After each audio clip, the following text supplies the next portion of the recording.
Antes de adentrarme en los problemas que me interesa hoy discutir, y para evitar una suerte de falacia de petición de principios sobre las materialidades fotográficas, la temática específica que nos convoca en estas jornadas, creo necesario primero deslindar ciertas cuestiones. ¿Qué podemos entender por materialidades fotográficas? ¿Desde qué perspectivas es posible abordarlas? Materialidad parece ser una especie de lo que se considera palabra maleta o término operativo que permite explicar de manera concisa lo que de otro modo exigiría el empleo de muchas perífrasis, como si su carácter de operatividad dispensase de tener que pensarlo en su pertinencia teórica. Sin embargo, materia, materiales o materialismos, términos próximos y asociados, arman un entramado categorial complejo y de problemas clave para la estética y la filosofía contemporáneas. Aunque pertenezcan a la misma familia y refieran a conceptos que puedan rozarse, contaminarse o asimilarse, reclaman para sí campos de estudio, perspectivas y objetos que contemplen sus heterogeneidades y diferencias, sin por eso sucumbir a categóricas separaciones epistemológicas. Podríamos emprender, por ejemplo, un recorrido por los distintos materialismos, así en plural, como los enuncia Terry Eagleton, para dar cuenta de las distintas modulaciones, formas, intensidades y versiones, histórica, dialéctica, radical, determinista, poshumana o especulativa, que han dedicado vastos espacios de reflexión sobre lo que entendemos en términos generales por imagen técnica, para nombrar al tipo de artefacto o de existencia al que nos estamos refiriendo. Correríamos, sospecho, el riesgo de que el problema de la materialidad nos reenvíe demasiado rápidamente a teorías y a metodologías ya consolidadas, o que se preste a ser definido negativamente por teorías opuestas, por lo que suponemos que no es. Otra línea de entrada podría encararse desde un estudio pormenorizado de los materiales que componen el medio fotográfico, es decir, los elementos físicos y culturales, las fuerzas técnicas y sociales, que obran en la producción, en el lenguaje y en el dispositivo fotográficos. Así, por ejemplo, podríamos detenernos en los procesos ópticos y químicos, en las manufacturas, soportes, en las técnicas, en las redes y circuitos por donde se difunden las imágenes, en sus usos y funciones. Y sin lugar a dudas, un abordaje de tal carácter, afrontado desde las ciencias de los materiales, desde la conservación o desde la historia social y cultural del arte, contribuiría a comprender la vida de lo que Etienne Suriot denominó existencias virtuales. Este filósofo proponía volver a las cosas mismas, indagando en los materiales que las constituyen, que entiende animados por fuerzas y dinamismos internos, y sujetos a transformaciones y metamorfosis que las afectan y las hacen existir de muy diversos modos. Podríamos, por último, y esta es la línea que a mí me interesa explorar hoy aquí, hacer eje en la materia, entendiéndola como un elemento potencial, indeterminado, por oposición a lo que es actualizado cuando ésta se realiza a través de materiales concretos. Y pensar también en la materia como un problema para las ciencias y la filosofía, respecto del cual la fotografía, en sus aspectos físicos, sensibles y conceptuales, ha ocupado un lugar mucho más significativo y revelador que el de ser un simple artefacto de medición, índice de prueba o elemento casuístico, lugares a los que habitualmente se la reduce. Porque quiero sugerir, para ciertas teorías y experiencias que en la modernidad y en la contemporaneidad han sido fundantes respecto de la relación entre el espacio, el tiempo y la materia, el dispositivo fotográfico constituye un sensorium indisociable de los fenómenos que da ver, conocer o aprender y de los cuales participa a su vez haciendo mundo. Una pregunta va a funcionar como guía a lo largo de mi desarrollo. ¿Qué lugares ha ocupado la fotografía, o para ser más extensivos, la imagen técnica en la imaginación de la materia? Se trata de un interrogante que, claro está, excede los límites de esta ponencia. Esta presentación pretende ser tan solo un momento inicial del despliegue de un trabajo de mayor alcance. Voy a detenerme entonces en algunas experiencias que se inscriben en distintos momentos en los campos de la ciencia y del arte y que podríamos leer como escenas estéticas. No se trata meramente de episodios que ilustran una idea, sino de una suerte de máquinas ópticas que permiten escudriñar formas de pensamiento, modos de percepción e interpretación de la materia en relación con la fotografía o sobre cómo ésta ha permitido imaginar, percibir y conceptualizar a la primera en arreglo a un determinado régimen sensible. 1. ¿Cómo sería cabalgar sobre un rayo de luz? De la luz al tiempo, del tiempo al espacio, de la energía a la materia. El 6 de abril de 1922, un joven físico que revolucionaba la historia de la ciencia, Albert Einstein, y uno de los filósofos más reputados del momento, Henri Bergson, se encontraban en la Sociedad Francesa de Filosofía de París en un evento profusamente anunciado por los medios de la época. Un acto que tenía por objeto presentar la famosa teoría de la relatividad para un público amplio de especialistas del campo de las humanidades. Se trata de uno de los episodios más significativos y al mismo tiempo menos estudiados de la historia de la ciencia, que se resumió en la acalorada discusión sostenida entre Einstein y Bergson con eje en sus discrepancias sobre la medición técnica y la apreciación conceptual del tiempo. Un debate que se cristalizó en dos cosmologías aparentemente irreconciliables que se debatieron. Entre la defensa de una perspectiva física frente a una metafísica, entre una concepción del tiempo del universo frente a una concepción del tiempo de nuestras vidas, entre la objetividad frente a la subjetividad, entre el racionalismo frente a la intuición. Pero esta serie de posiciones binarias se disuelve, creo yo, en tanto resulta insuficiente para dar cuenta de la masa de fenómenos que la discusión puso en juego y que proyectó en los contextos discursivos y tradiciones interpretativas que la sucedieron.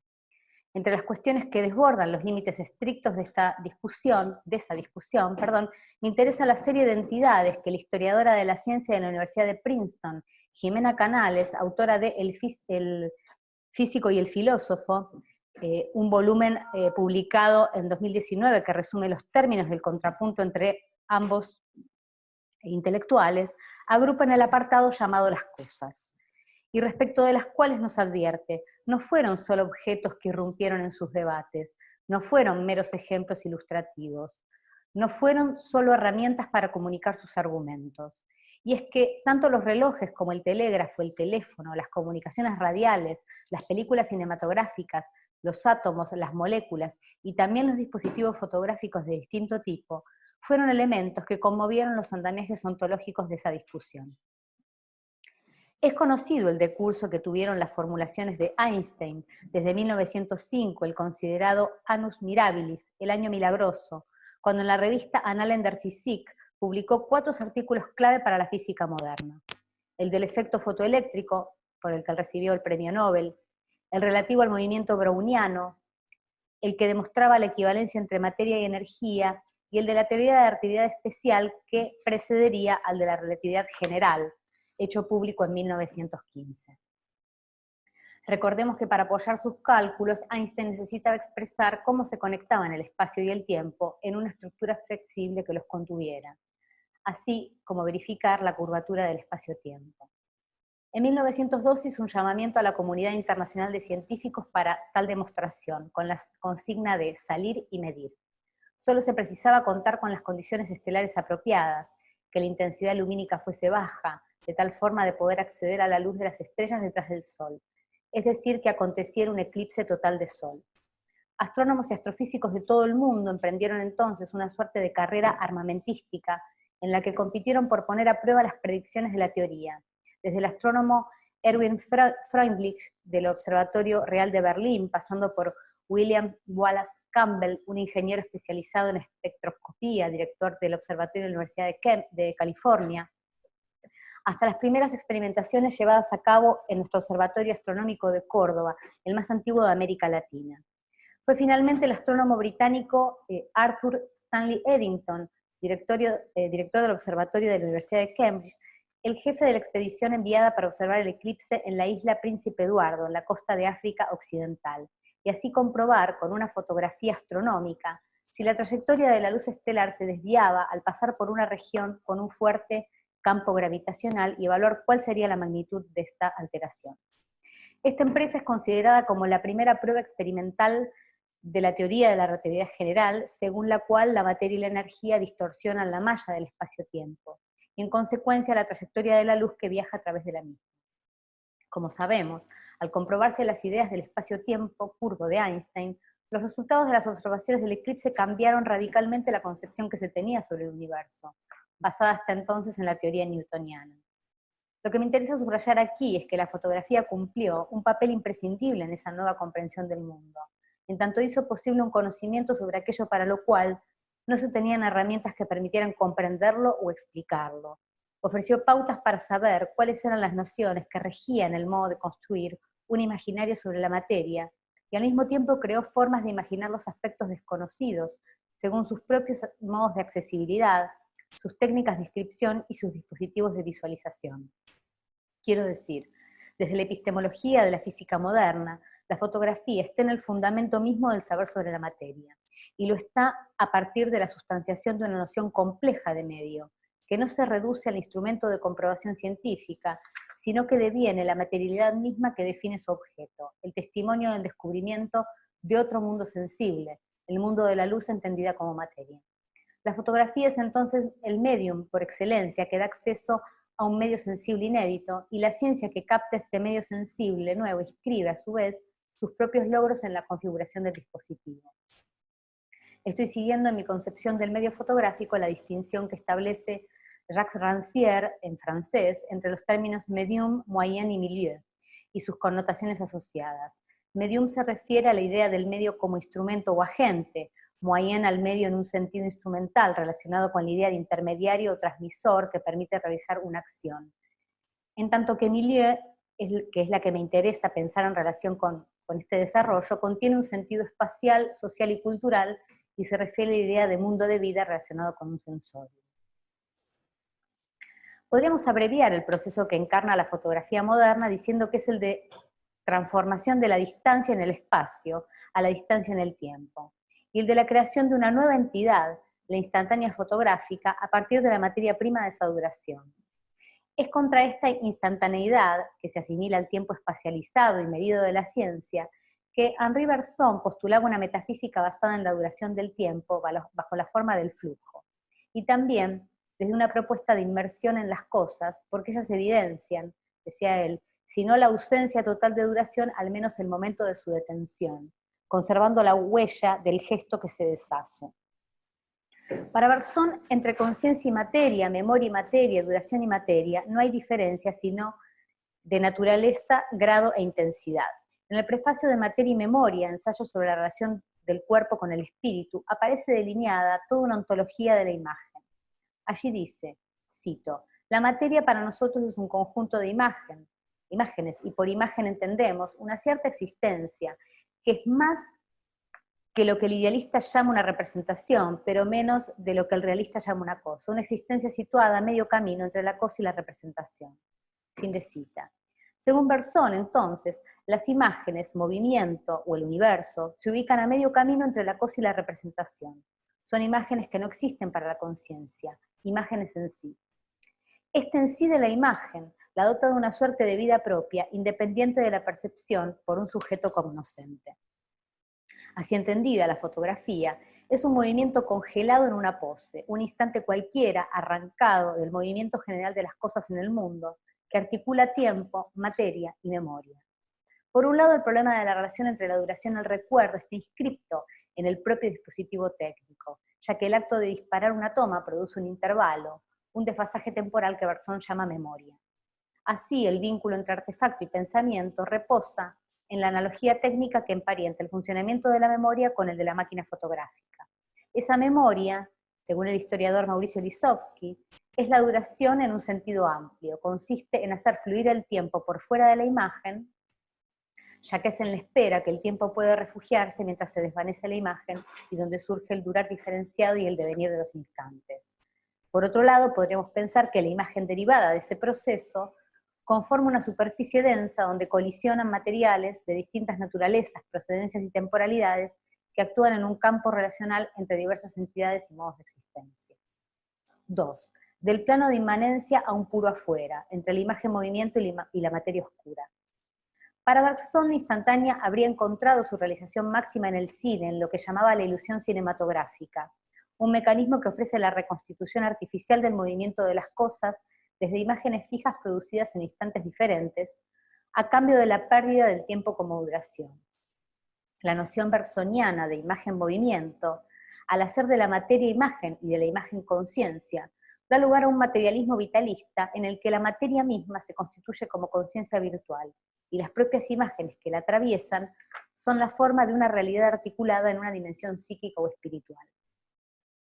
Sabemos que Gilles Deleuze estudió en profundidad la teoría bergsoniana respecto de la relación entre imagen, movimiento y tiempo. Según Deleuze, Bergson propone una noción de imagen-movimiento que hace posible ver en el propio cine un espacio reflexivo sobre la forma misma de lo real, como imagen-materia e imagen-conciencia.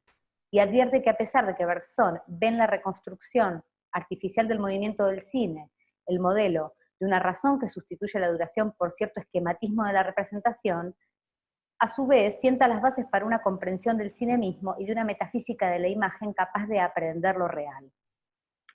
Al juxtaponer una serie de cuadros, el cine exhibe la forma dinámica de una imagen-materia, de una imagen-movimiento, que es la forma misma de la duración que la intuición retiene. Así, las imágenes técnicas del cine son precisamente la forma en que se articula una conciencia material o una materia viva. De las clases de Deleuze destinadas al cine, en especial del curso dictado en la Universidad de Vincennes entre fines del 83 y mediados del 84, se desprende que la imagen-materia articula una serie de igualdades, imagen, movimiento, materia y luz, en lo que él llama plano de inmanencia. El plano de inmanencia o plano de la materia es el conjunto infinito de las imágenes-movimiento que reaccionan las unas sobre las otras, sobre todas sus caras y en todas sus partes. Pero este plano es también la colección de líneas o figuras de luz, líneas y figuras de luz. Para Deleuze las imágenes son luz y éstas se propagan permanentemente, pero también, y siguiendo a Bergson, plantea que el ojo, la mirada, está en las cosas. Cuando una foto ya está tomada, se trata de una imagen para nadie, dice Deleuze, una luz para nadie. Esta luz no tiene necesidad de revelarse porque no deja de difundirse y de propagarse, lo que implica que, sin duda, la luz solo se revela en la medida en que es detenida por una opacidad cualquiera. Me resulta sugerente esta idea de que las cosas son luminosas, por eso mismo son movimiento, son líneas de luz o figuras de luz que se retienen si hay una opacidad que las congela. Porque lo que se da a ver en la imagen fotográfica trata, en definitiva, de la distribución entre la luz y la sombra, entre lo diáfano y lo opaco. Tanto la sombra como el olvido, el silencio, la ausencia o el vacío, entre muchos otros problemas, se escriben en un modo de interrogar lo desconocido, que expresan la emergencia de temas últimamente revestidos de una positividad, que les confiere convertirse en verdaderos objetos de investigación, a costa de construirse siempre sobre su par opuesto. En relación con la materia, sin embargo, su reverso negativo, la antimateria, puede comprobarse, medirse y hasta producirse artificialmente. Pero hay otro tipo de sustancia que perturba el núcleo de lo real, por decirlo de algún modo, en tanto altera lo que puede ser visualizado, inscripto y representado, y respecto de la cual la performatividad fotográfica se ve involucrada reflexivamente. Se trata de un tipo de materia fría y lenta que en algún momento se desacopló del principio de la historia del mundo. La materia oscura. Los primeros signos de su existencia aparecieron con los estudios astronómicos de los movimientos celestes realizados durante la década del 30, que la definían como un componente especulativo del universo. Y hoy en día ya es considerada como un ingrediente central para el cosmos, 6 veces más abundante que la materia ordinaria, una cuarta parte de la densidad total y el componente principal para la formación de la estructura del universo.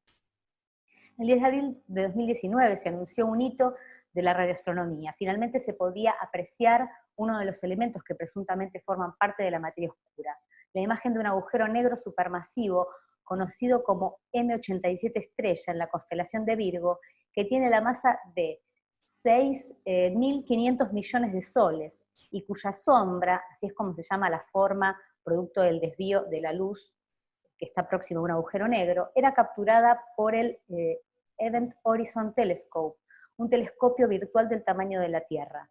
La imagen fue el resultado de un trabajo de equipo que necesitó observaciones sincronizadas por relojes atómicos desde varios radiotelescopios situados en Estados Unidos, México, Chile, España y la Antártida. Y para su visualización se realizaron simulaciones del entorno por ordenador. Así que lo que se pudo obtener es una reconstrucción aproximada de la mejor imagen que se esperaba lograr mediante ese telescopio. Es decir, lo que vemos es la reconstrucción matemática de la imagen del objeto, traducida en una fotografía.